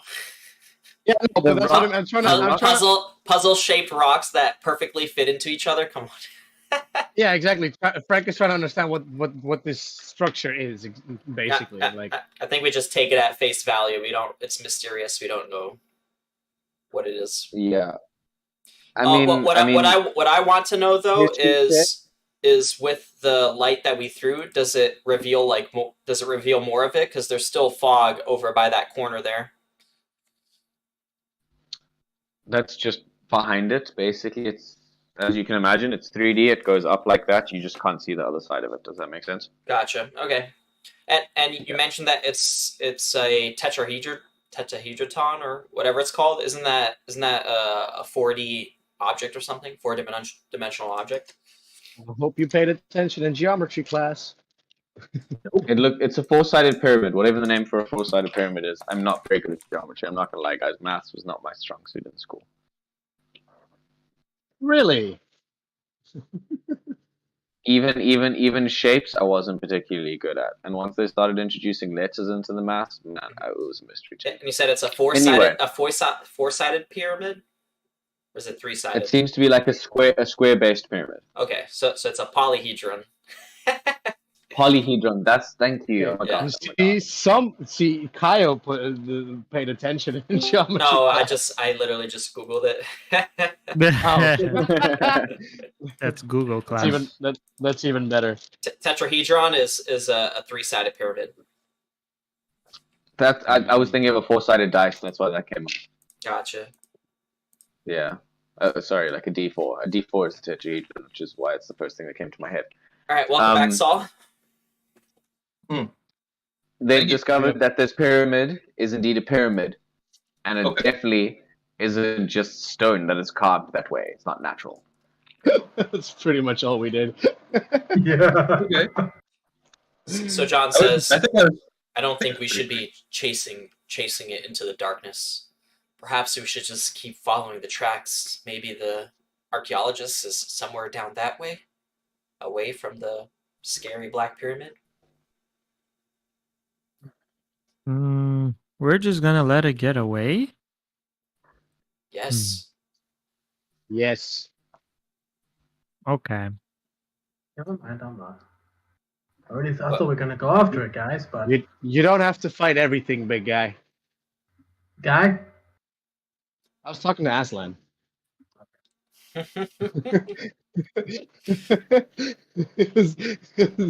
Straight up looking at Aslan because I imagine Aslan was looked like disappointed that we just let this thing get away.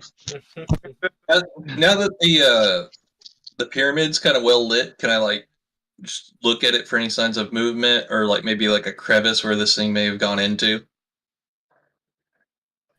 Yeah, as you examine the seams of this pyramid structure with the light that you've now cast upon it and with your torch lantern, you notice that the seams bind together unnaturally. This is no masonry work. This has been slotted into place. Okay. That's creepy. All right. You guys hear echo through the caves. Nick, you're a little bit What do you quiet for think? me. Is anyone Wait. else getting the same thing? It just Am I for me quiet? it cuts out from time to time. That's more my issue. I think my mic is just not picking up all the noises that I'm trying to make, to be honest. Yeah. I understand that it's a predator alien thing that's making these noises. Have you guys seen Alien? Yeah. Okay. Yeah, no, that's exactly Okay. So what do we do now? That doesn't sound nice. So I think we just keep following the rails deeper into the tunnels. Maybe we can call out for the professor. Yeah, let's get him and get the fuck out of here. What was his name? What was his name again? Feck Fumble. I think that's what it I was. actually don't know. I actually don't remember what his name was. Is it Feck Fumble? Okay, it's Feck Fumble. Dr. Feck Fumble. Hello. So, John, you need to scream louder. No, And then I don't want to attract that monster. Aslan will scream as hard as he can. No. Dr. Feck Fumble! Saul has a gun out. He is scaring the pyramid. How did that He's being somehow very actually have lucky the to do fucking this. echo effect? Did you put echo effect on yourself, Diego? Because if you did, it worked, homie. Yeah. You absolutely did, didn't you? No, I didn't. I don't think he did. It was pretty good though. It was pretty good. But did it Okay, work? yeah. Did he was did he Saul reply? saying? Did he reply? The DM is about to respond. What is Saul saying? I was just gonna say that Saul is paying very little attention to what the others are doing. He's kind of walking with them, but he is squared up, facing the pyramid. All of his body language is screaming, "Something's gonna come get me any fucking second now, and I need to be ready for it." Okay. May I just ask how you guys are walking? Frank will be behind Lula.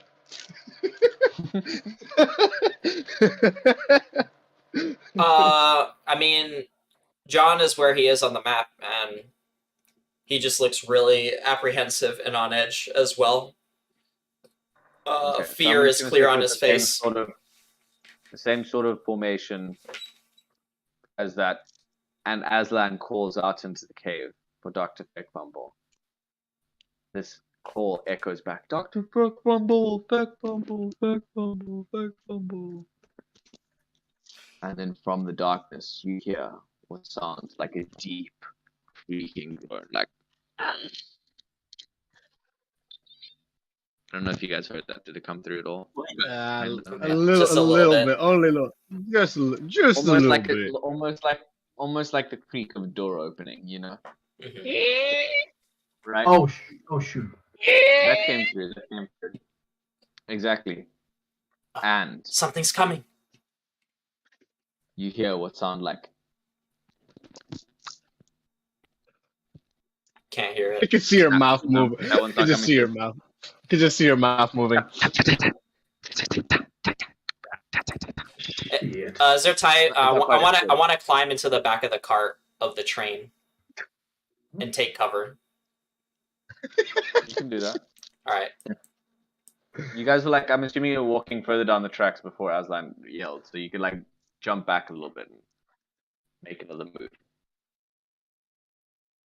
Yeah, I'm actually gonna put a little bit further ahead. Man squaring up against the temple. Aslan is shouting loud, and John is crapping his pants. Bravely crapping his pants. Excuse you. Frank would be like here. As long as you wore your brown pants today. No, they're purple. Frank on his way will Purple? grab his red glow stick and throw it to wherever the fuck this sound is coming from. The sound echoes from all around you. Then he'll throw it forward. Whichever way, the direction we're heading, I'm throwing it forward. I am like yeeting this thing. John looks towards the ceiling, make sure nothing is coming up on his head. Can I have a ranged attack roll from Frank? John, if you look up to the ceiling with your 60-foot dark vision, the only thing that you sort of see. What's your passive perception? Sorry, 12? 11. Yeah, should be 11. 11. The only thing you see is the stone.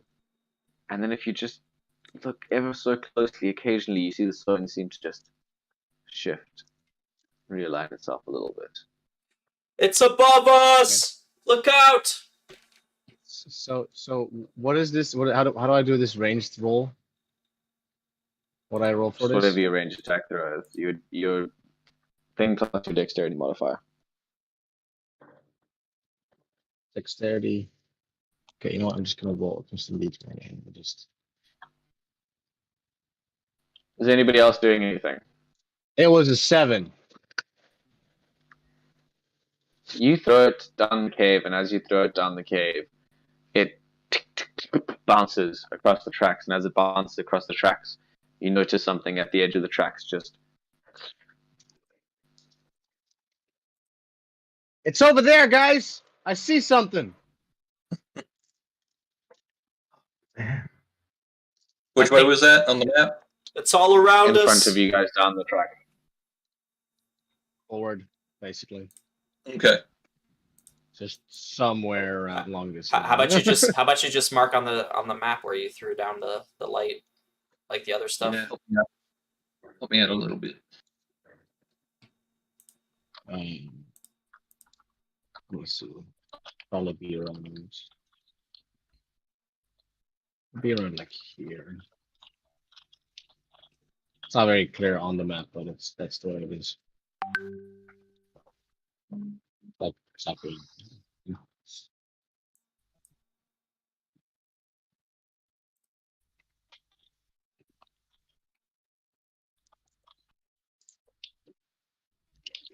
So the thing that's slithering away, is it very visible? Can I like do a perception roll to see where it came from, where it come from, Cotton Eye Joe? On the edge of the track, you threw it up ahead, to the right, just like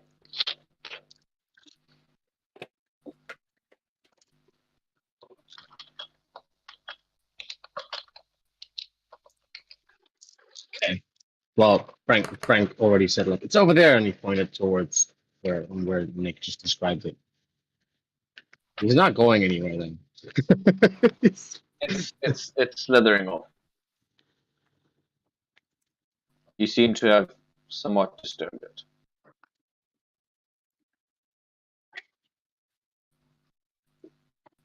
And John, ever so subtly, feels just that slight boom, boom, pulse again. Oh no. It's coming closer. No.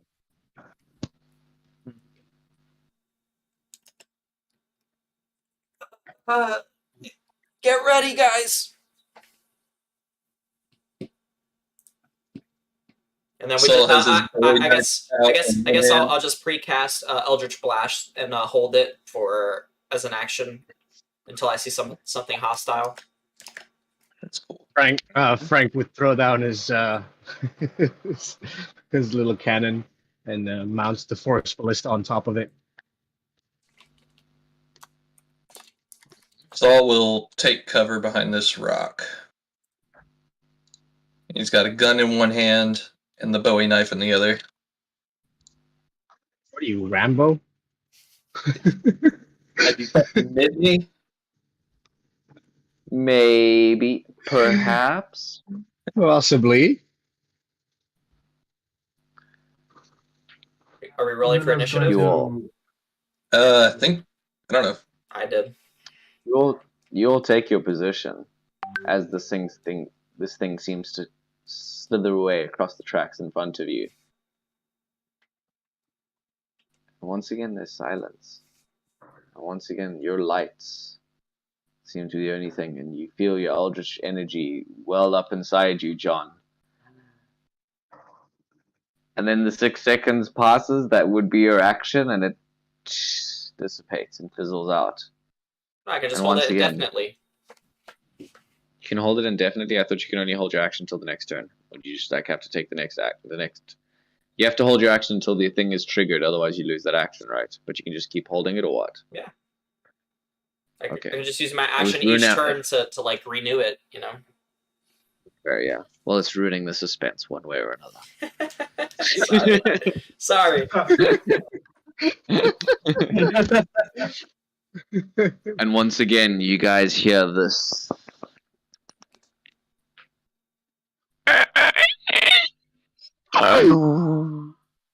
echo through the cave.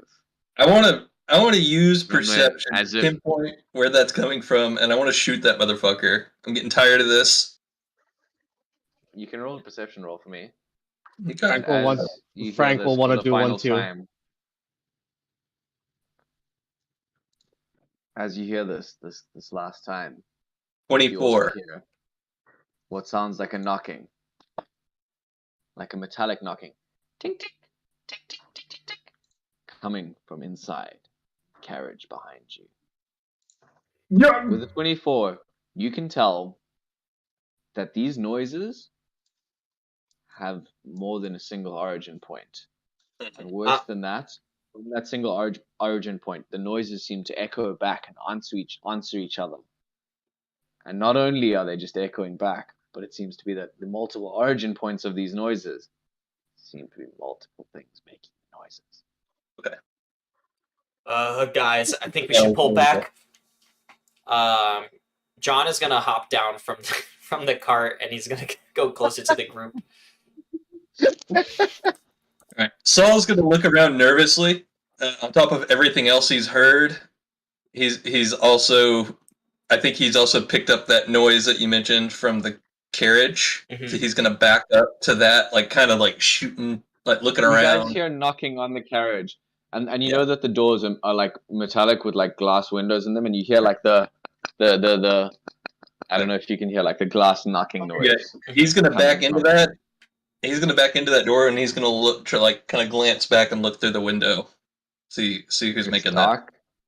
It's dusty. that. You He's got a lantern. He's going to press up against it. Okay, pressing up against it. Nice, I like that. So can you move your token so that you're inside the back of the wagon on the map? And note that you're the only one alone inside the back of the wagon. No one else has jumped with you. And in fact, John just jumped out of the back of the cart because he was freaked out by the noise. Yeah, I'm But still you can holding my back up. action. Wait. Can I accompany Saul at the very least? I don't know. As I'm Saul ready is to die. shining This his is too lantern scary into for me. this window. What were you saying, sorry? I said, no, I'm ready to die. It's fine. You guys can leave me. No. No. ready to die. Saul's just sitting there. Luckily, he wore his brown pants. I checked his character sheet. Ready to die. Lula notices Saul raising his lantern to the window as she jumps into the back of the carriage to come and join him. And as Saul raises his lantern to the back of the window, he sees a metallic reflection back at him. And in the metallic reflection, 2 white orbs just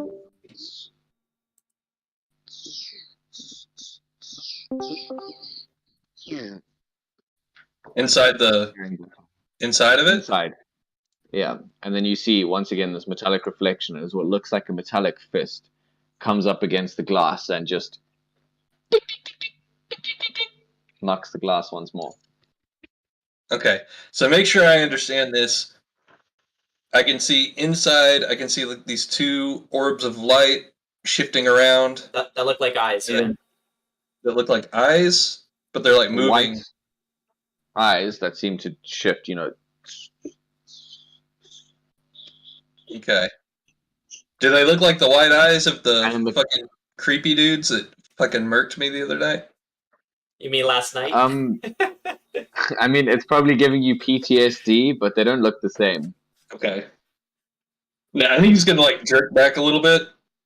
And he's gonna lean in. And is there like an opening mechanism? There's it's like a handle. I don't know if you like America. You guys don't have the same public transport as here, but like in the Netherlands, I don't know if you know, but like you like open the door and you like open the handle, and then you like stop, and then like the handle like sets itself back, and then the door opens itself. That's basically what it is. Okay, cool. Then he's gonna reach out with I guess he's gonna I don't have know if his gun because he's got the I don't know lantern. if it's just me, yeah. but Yessa and Saul, your guys' cameras have both What's because messed up for me. Yeah, sorry. Cameras turn off. My laptop is overheating a lot.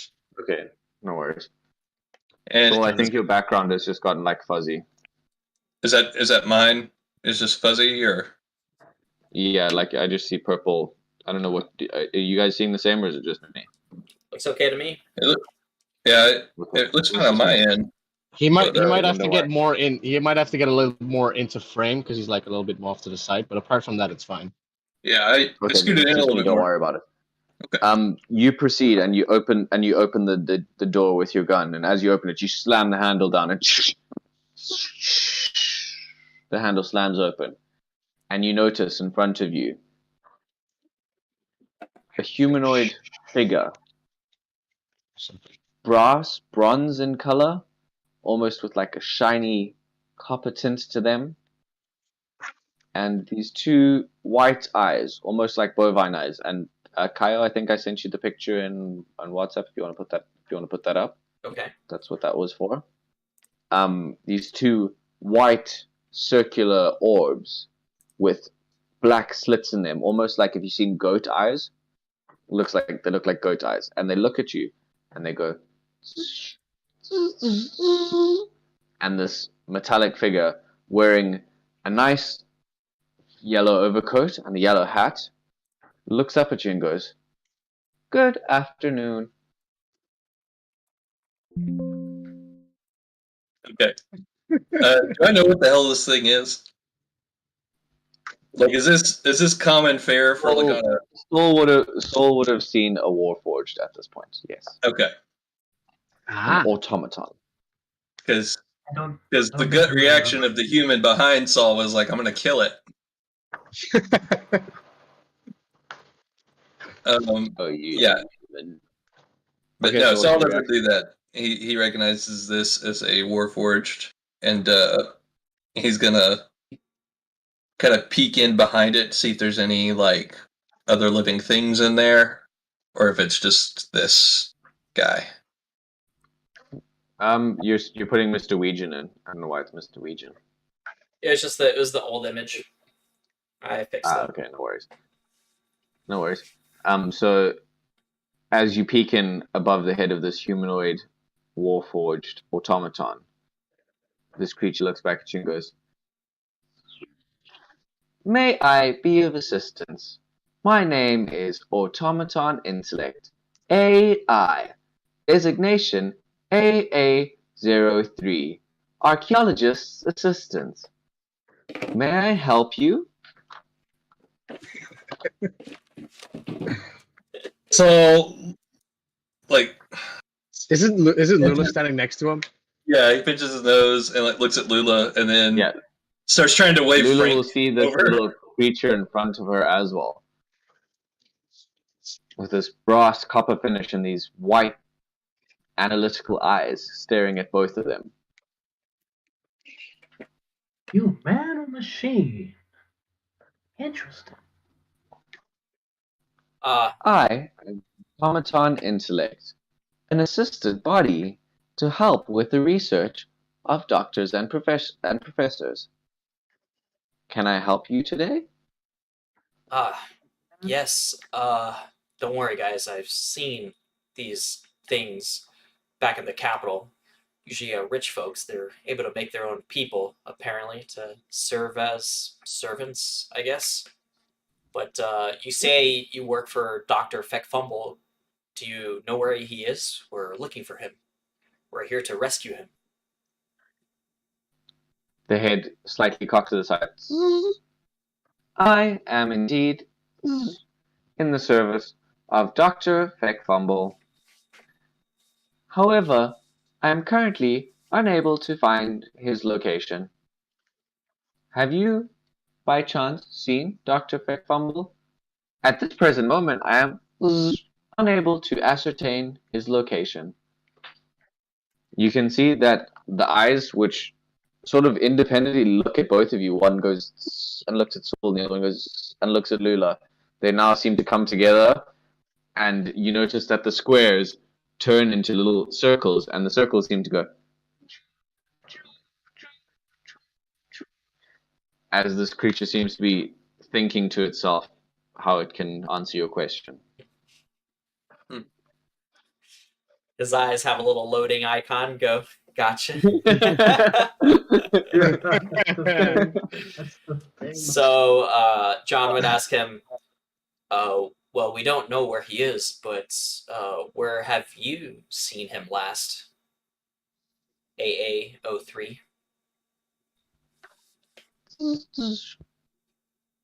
My name is AI, Automaton Intellect. The last location of Dr. Feckfumble was, and then it scans its head and like directs it towards the pyramid, approximately 45 feet from our current designation. Over Good. there, and raises a single hand and like points towards where like the rubble kind of is. So he says, he looks to the others, he looks back at the Warforged, he says, oh, good then. Well, perhaps you can help us. Come, how about we go over and investigate where we last saw him? You can lead the way.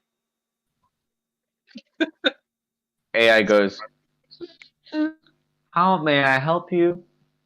I would love to be of assistance." And then starts like clink, clink, clink, clink. It's heavy automaton feet out of the train. All right. And I guess we follow it, and John would try and get everyone to follow it 30 feet behind as it climbs over the rubble.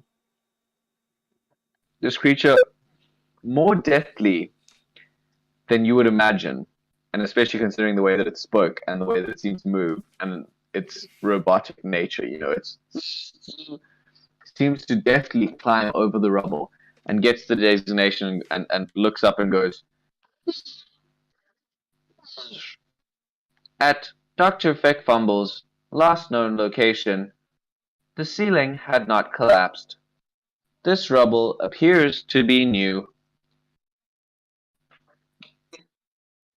Is there... Frank, go ahead. I'm assuming Frank has like some knowledge of how these warforged like operate. We've discussed this. You have a minor knowledge. So, Frank would confidently walk up to this thing and be, it's repeated his name several times, but I can't. AI something something. Just AI it's automaton 003. I thought it's Frank was just, AA03. Frank will just go up to this thing. AI something something. Give me a full report on your last encounter with Mr. And he looks at John and the rest like, fact fumble? Fuck Famble. And like looks at you and goes, my current I'm trying to think of the word that I would use for this one. Sorry, give me a second. My current owner is Dr. Feck Fumble. My last known interaction with the doctor was in this location. We were scanning the pyramid to see how the masonry was sealed together. If I believe correctly, there should be a device underneath this rock, and it seems to definitely move closer and closer towards the pyramid. And as it moves closer and closer towards the pyramid, you guys feel the tension as this thing like just approaches. Ready an attack action. And as it does, it goes and lowers like a single hand and like raises this rock, and it's a boulder. It's low-key like a small rock, and this tiny little AI that maybe goes up to Saul's chest, it's a little bit taller than Frank, seems to pick this boulder up and just go and like discard it across the room. From which point this creature reaches in and raises up a lantern, and a second later, tick, tick, notice the flash, tick, tick, tick, tick, as this bright, blaring light illuminates the cavern that you guys are in. Now you can finally take in the full scale as you see this pyramid in front of you is more than 50 feet tall and scales over you and the room that you guys are currently in. I'm trying to undraw the fog. Give me just a little bit, just a little bit to undraw the fog. No way to look at the map before he does it because he will show too much. I will screw everything up. Yeah, but you notice this huge pyramid in front of you as this creature unveils it. Can you guys see that or not yet? Do I need to give it the old? I'm just erasing it anyway. Yeah. And you can notice that the ceiling has fallen almost in the front half of this pyramid and collapsed down onto it, and a pinprick of light emanates from above it. And you just notice the single sliver from the ceiling, almost reflected by this creature's blaring fog light that this thing is just illuminated in front of it. And it turns around to you with this bright light still in its hands, like shining it in your eyes and making you all like flinch away from its brightness, and says to you, Dr. Feckbumble and I had just made the discovery that the pyramid is indeed dated before the stone around it. You could see Frank just put on like what seems to be some kind of protective glasses that you can, if anybody wants to really know, it's like those glasses when you're like doing machinery and he's fixing those machinery. It's like one of those protective eye gears. So he just just like looks at this bright light with no issue. Gotcha. John says older than the mountain itself. That's ludicrous. Yeah, doesn't make any sense. How's that even possible? Metal Man. The automaton reaches down and you notice the hand just and picks up like a piece, almost like a crane, machine at an arcade. And then like reveals it and goes, the dating of the stone seems to appear that the formation appeared after the original formation of the rocks used within the construction of this pyramid. Whether or not that indicates that the pyramid was here first, or that it was simply made out of an older material, has yet to be concluded. What can be concluded is the formation of the rock seems to have naturally occurred around the pyramid, and then it like shows you, and then flings the rock off towards where the green glow from the glow stick still emanates, and you notice that the part where the pyramid meets the rock has been taken away from the pyramid and not the other way around. Does that make sense? Like Yeah. the pyramid is there, the rock okay, yeah. Yeah, they're chiseling the rock off of the pyramid, basically.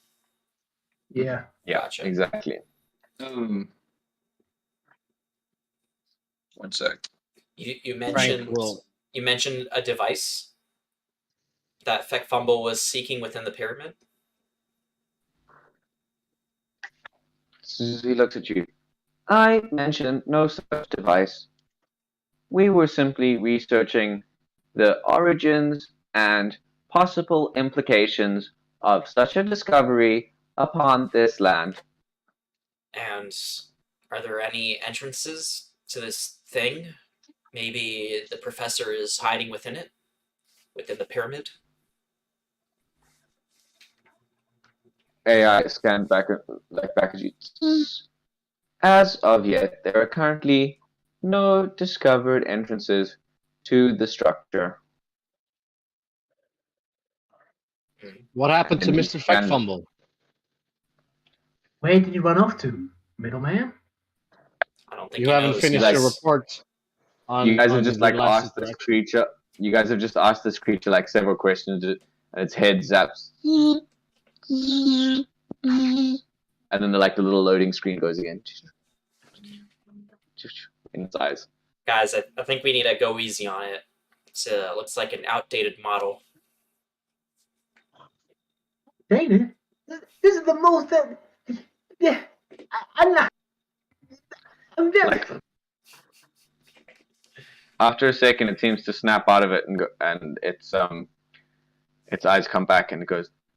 The last known location of Dr. Feckfumble was approximately 15 feet from my current designation, and then its arm sticks out again, ding, and it points at pretty much the spot where it recovered this lantern from and where it just showed you. And then it looks at you and goes, I do not know what has happened to Dr. Feckfumble. Do you have any information on the doctor? Please do inform me. And then it loads for a second. How may I be of assistance? I don't know if we know much more than you. All that we know is that a sheriff and some deputies, I think, were sent down to the tunnels for some reason. I'm not sure if they were with the professor or not, but either way, they got attacked by some kind of flying, flaming light in the sky. It mortally wounded the sheriff, transformed him into some kind of monster. And the deputy, he didn't fare all that much better. He got burned severely, but he did end up surviving, at least until he got kidnapped by a masked man last night.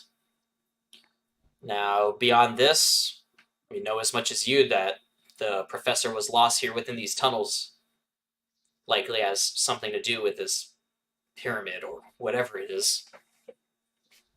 John looks at you, and both of the eyes sort of which seem to wander a bit, almost like chameleon eyes, sort of seem to focus on John for a second, and then it buffers for literally a second, and it goes, I am sorry for your loss. My deepest condolences. Unfortunately, I have no other information to provide. If there is any other way I can be of assistance. And then its head stops for a second. And you notice the automaton's head go and look to the side. And as it goes and seems to look towards where the green glow came from, you notice something dart in the shadows. As it darts in the shadows, the automaton creature is suddenly pulled to the ground. And as it's pulled to the ground, you notice that it struggles. And there's these noises of a struggle and collapse going on in front of you. And if any of you want to do anything, you'll have to wait until next session, because I think that's where I'm going to end it. All right. Oh shit. I think that's all. That's all I'll do for now. Because John already released his held action before once he started talking to the critter. Cool. Okay. Well, I'll just remember for next session. Cool. Please do. Yeah, write a note down. Yeah. To everybody who's been watching, thank you so much for watching, and we'll be here exactly the same time next week. I hope you enjoyed this episode of the Quest and Quill campaign. Until next week. Twas good, guys. Where's Thank you so that much say? for